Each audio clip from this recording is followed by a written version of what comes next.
final aspect of cinematography discussed in the reading for this week is the techniques used to film movie images. These include techniques related to framing, shot duration, and visual effects. In cinematography, the frame is the technical term for the border around the cinematic image. During filming, the frame is formed by the viewfinder on the camera. In the image on your screen, the viewfinder is the white border that indicates for the cinematographer both what is in the frame in terms of the content of the shot and where that content is in relation to the borders of the frame. During movie viewing, the frame is formed by the borders of the screen, and that's true regardless of which type of screen you are watching the movie on. As a verb, framing is the term used to describe how the shot is composed. It refers to the positioning of the camera in relation to how it captures the content of the shot during filming. As we saw in our last video, framing is one of the places where we see production design, staging, and cinematography intersect. Production design and staging have to do with the composition of the content of the shot. Framing has to do with the composition of the shot itself. So in other words, the composition of the form that the shot takes on screen. The framing of any given shot within a movie is determined by the height, angle, and distance at which the camera is placed during filming. Framing also involves decisions about whether the camera remains still during filming or whether it moves during filming. Depending on all of those factors, there are different options for the shots that can be used to film a movie, as well as how shots based on angle, distance, and/or movement can be combined. These types of shots are all discussed in the reading for this week, and we are going to be going over the definitions and looking at examples as part of our class this week. What matters most for our purposes right now is that there is an artistry to cinematography that certainly includes technical skill, but is also about more than just technical skill. It also encompasses the creative and aesthetic considerations that also go into how movie images are filmed. As with lighting, there is a practical dimension to choices about movie framing that has to do with the plot action that is happening in the shot. If the reactions of a character in terms of the expressions on their faces is the thing that is significant, then close-ups or medium close-ups are likely to be used. Medium shots and medium long shots are frequently, though not exclusively, used for conversations, since they make it possible to show two characters side by side on screen at the same time, while still being close enough to capture facial expressions and gestures. If what the characters are doing, the actions that they are performing, are the thing that is significant, then the camera is likely to be placed further away, perhaps using medium long shots or long shots, in order to capture their movements. While if the intention behind the shot is to show the character in relation to the environment around them, then long shots or extreme long shots are likely to be used. Beyond just these practical considerations, though, choices in framing are also used to communicate implicit meaning.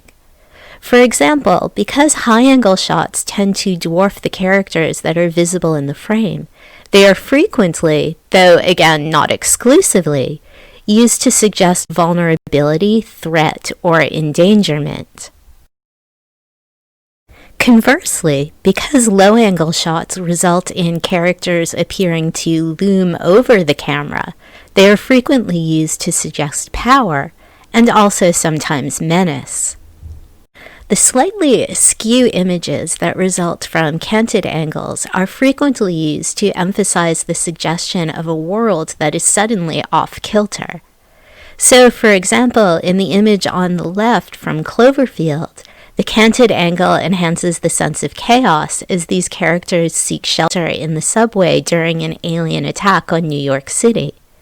In the image on the right from Do the Right Thing, the canted angle emphasizes the rising tensions during an altercation between characters in this pizza shop. It also provides symbolic commentary on the nature of a world, both in the film and in the real world in which audiences are watching that film, marked by racial inequalities, discrimination, and oppression.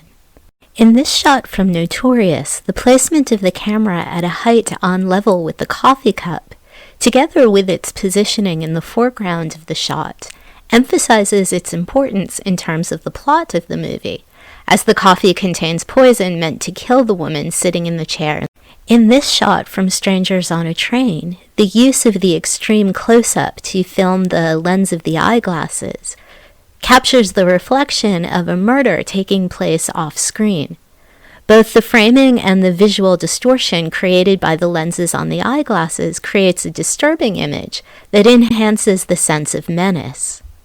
In this shot from Babel, the extreme long shot emphasizes the danger to the woman, who is wandering alone, lost in the desert after a car crash. While in this shot from Jaws, that we will be looking at in class later this week, a mobile framing technique called a dolly zoom is used to simultaneously zoom in on the man's face and track the camera backwards away from him, creating an effect where the background seems to distort around him. This is a technique often used in moments of anxiety or moments of revelation, both of which we have happening in this scene as the man realizes a shark attack is underway in the ocean that he is facing. In those last two examples, we also see the way that framing can additionally be used to provide subjective narration by giving visual representation to characters' psychological or emotional states.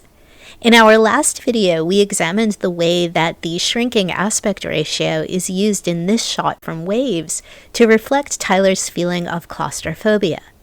That is also accomplished through the framing of this shot, which combines a medium close-up shot with a static shot, where the camera remains stationary, and a long take, so that the camera stays still and focused on this one tightly framed shot in this scene for an extended period of time.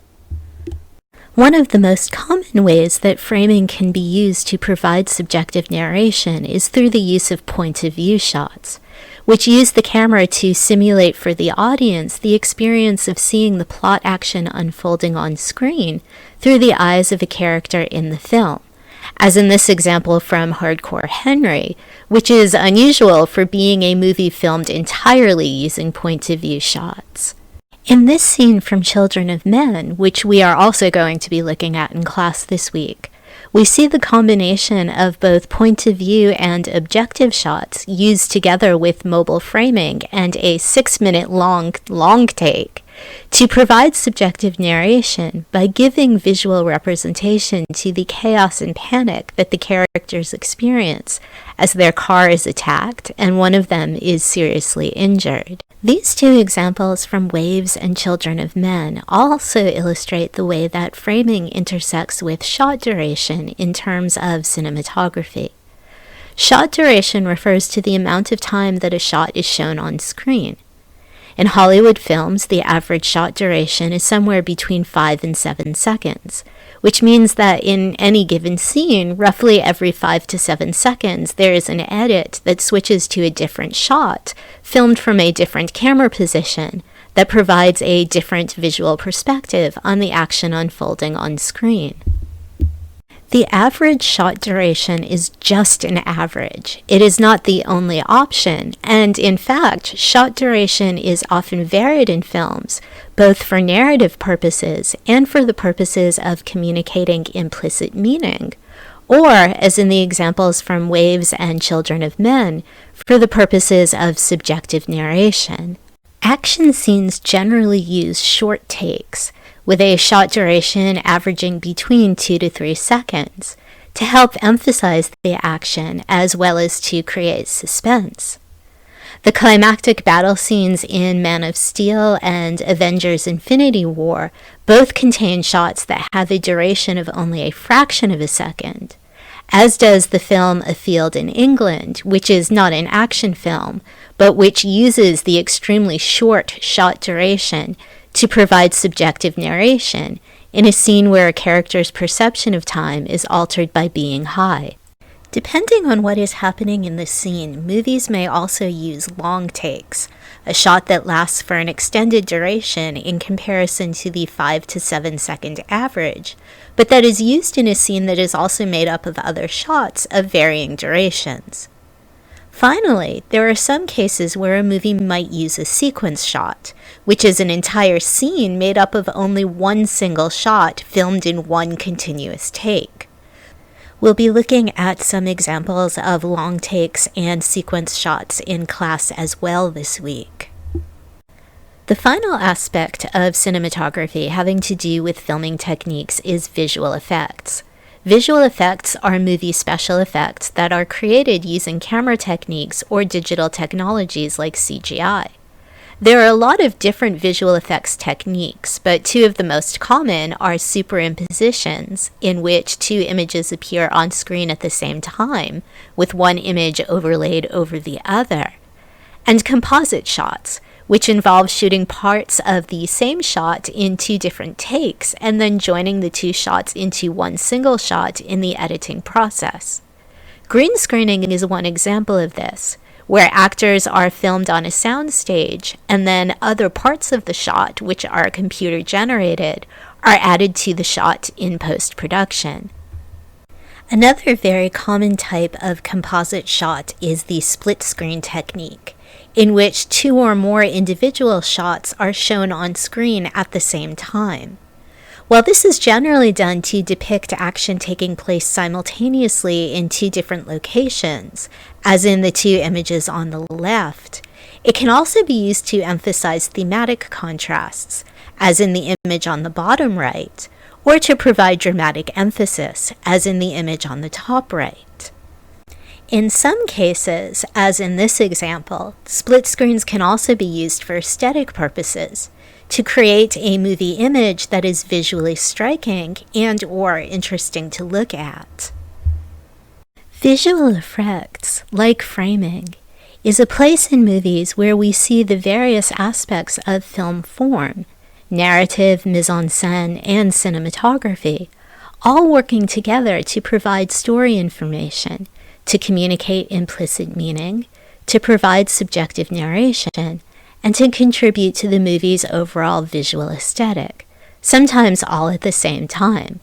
In our remaining videos, we will be looking at the ways that editing and sound also contribute to this.